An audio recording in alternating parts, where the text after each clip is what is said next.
same thing if he dressed up for picture day or if this is part of his costume. I really think it could be Looking good, dude.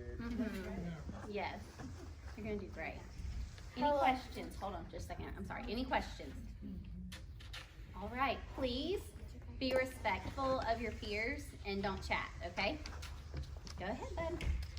Hello, my name is Gavin, and I'm going to be reading From Kansas to the White House, written by me. How does a boy born in the late 19th century from Abilene, Kansas, become president of the United States? Kansas is in the middle of America and as flat as a pancake. There isn't much there other than farmland. Here's a story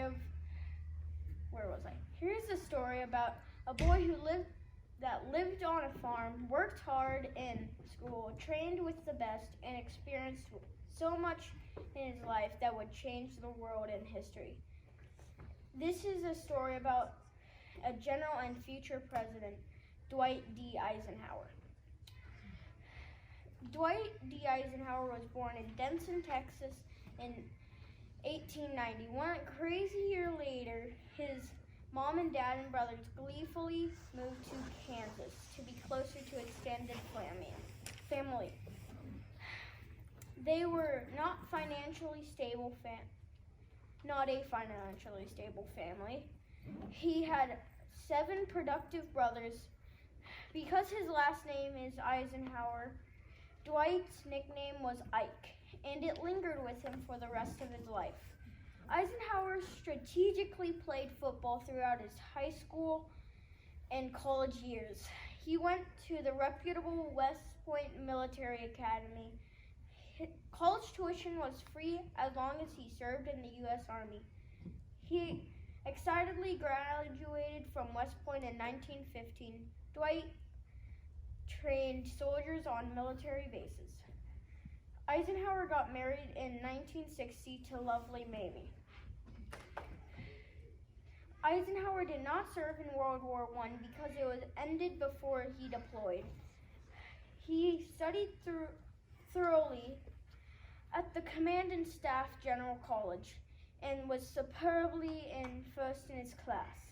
Between the 2 world wars, he worked for the top generals, General John Pershing and also General Douglas MacArthur.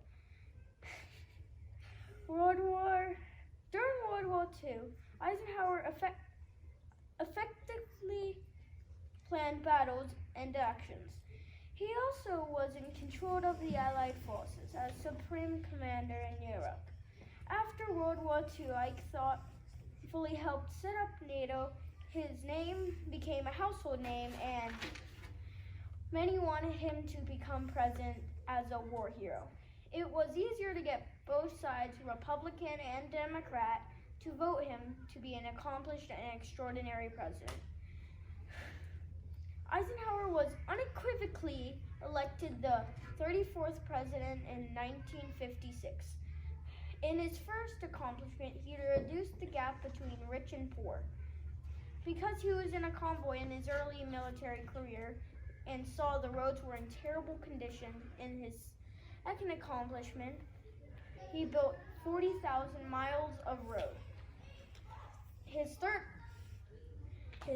accomplishment was better protection for the non-whites. Eisenhower signed the Armistice Act to end the dreadful Korean War. He also supported anti-communist South Vietnam. Eisenhower retired on January 17, 1961, from his public life and presidency. He died gracefully on March 28, 1969. Eisenhower's grit and perseverance allowed him to be one of the greatest presidents. He studied intensely in the United States Military Academy and was in first class in his Command and General Staff College in Kansas. He played in team sports, learning collaboration for a common cause and adaptability. He was an aide and staff to experienced generals, which prepared him to be one of the most important generals in the military and the United States' greatest presidents. Without his strategy and experience, America would not be the same. Eisenhower came from Kansas to the White House.